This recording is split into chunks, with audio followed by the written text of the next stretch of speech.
evening and thanks for tuning in. I'm Joey Rehl with the WJTS News. The person killed in a house fire in Birdseye has been identified. DuBois County Coroner Katie Shuck identified the victim as 18-year-old Austin Walburn.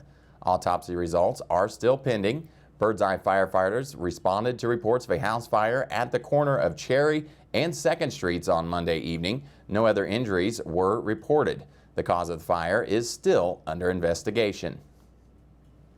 Failing to yield to the right-of-way sent a Jasper woman to the hospital on Wednesday morning. 20-year-old Layla Hanshaw was approaching the 4th Street and Clay Street intersection and failed to stop at the stop sign, crashing into 55-year-old Timothy Greener of Jasper. Hanshaw complained of head pain and was transported to the hospital by ambulance. Greener complained of back pain but refused to be transported to the hospital. Hanshaw was cited for failing to yield to the right-of-way. Her 2010 Toyota RAV4 suffered $8,000 in damages. Greener's 2012 Chevrolet Express suffered $2,000 in damages. Jasper may soon see a new aquatic facility and indoor recreation center. Jasper Mayor Dean Vonderheide discussed the idea during the Jasper Chamber of Commerce's Coffee and Conversation with the Mayor event on Wednesday morning. The new center would replace the current Jasper Municipal Swimming Pool. The city pool was built in the 1950s, and Vonderheide said it is very dated and need repairs each year. The mayor says that the revamping into a new aquatic facility and indoor recreation center would be a real economic boost and bring tourism and sports club to the city year-round. The city is currently in the process of talking with partners about the project. Vonderheide says the hopes to break ground for the new center in 2022. The Jasper Strassenfest is adding a half-pot event to the 2021 festivities. Proceeds will benefit the VU Jasper Scholarship Fund to include 1 year of full tuition, a $500 book stipend, and a laptop for local scholarship recipients. Proceeds will also help to provide protection for nonprofits involved in the Strassenfest in case of another catastrophic event and a strong financial base for the continuation of growth of the Strassenfest and the Jasper community. The minimum prize is set for $5,000 and pre-sale opportunities begin this month. Raffle tickets will be sold for cash only in the following amounts: 1 ticket for $5, 3 tickets for $10, 20 tickets for $20, or 50 tickets for $40. A ticket sales booth will be on site in front of the Southgate Shopping Center in Jasper beginning on Thursday, July 15th. The booth will then move to the Jasper Square and sales will continue on site for the duration of the Strassenfest. A complete list of ticket sales dates and times can be found at jasperstrassenfest.org/halfpot.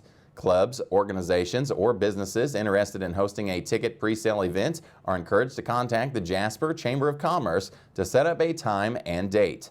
Tickets will be sold for cash only via a mobile handheld device with a receipt showing your purchase raffle numbers.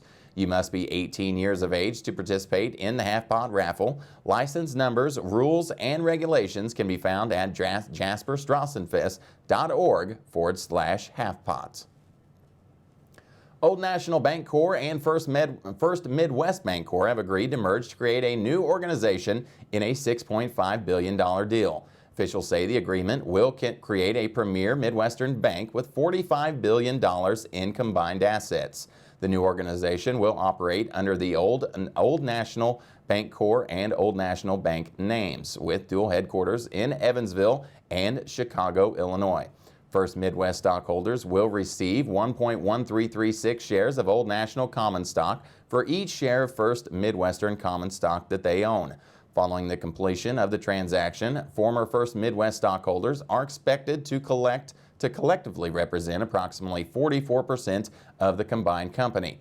The complete executive leadership team is expected to be announced prior to the close. The transaction is expected to close in late 2021 or early 2022, subject to customary closing conditions, including regulatory and shareholder approvals. Memorial Hospital and Healthcare Center in Jasper has achieved the Health Grades of Outstanding Patient Experience Award for the 14th year in a row. This distinction places Memorial Hospital and Healthcare Center among the top 5% of hospitals nationwide for patient experience.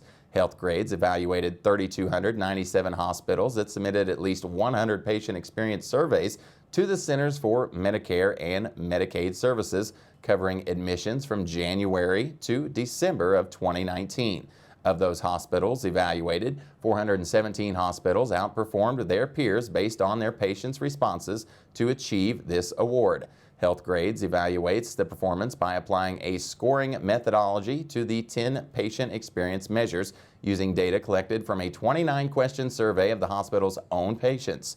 The survey questions focus on patients' perspectives on their care in the hospital. Question topics range from cleanliness and noise levels in patient rooms to medication explanations and hospital staff responsiveness to patients' needs. The measures also include whether a patient would recommend the hospital to friends or family and their overall rating of the hospital. For more information, visit healthgrades.com.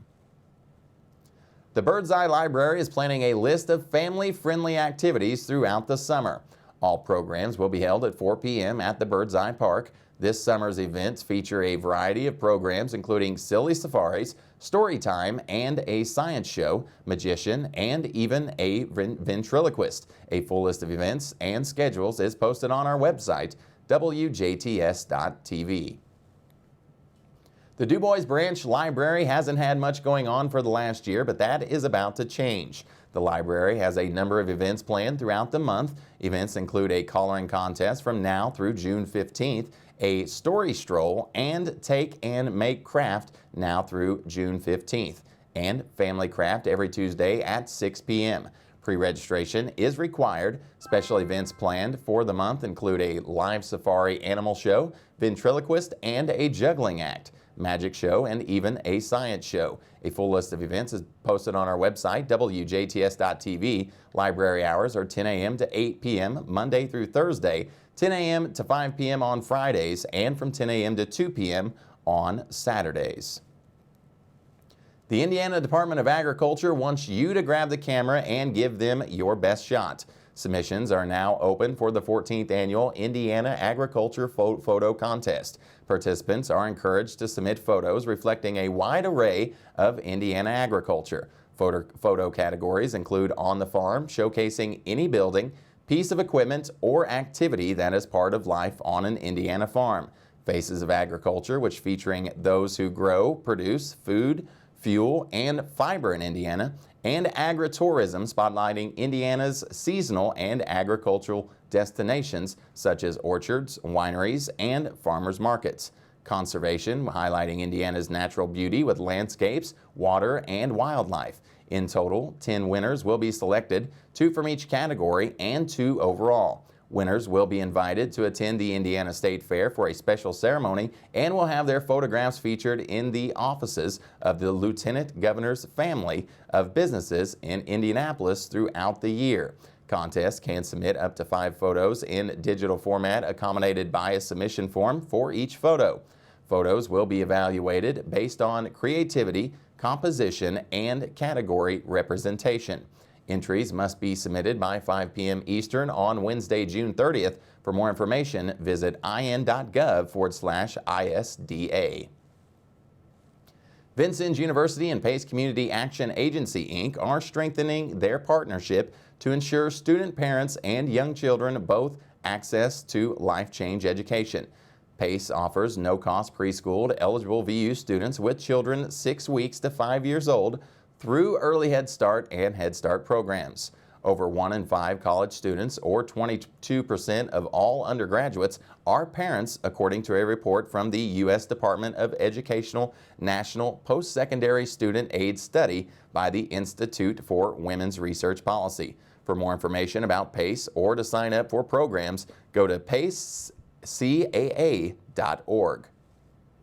Stay tuned. Your weekly forecast and sports with Kurt Guxell are still to come on WJTS News.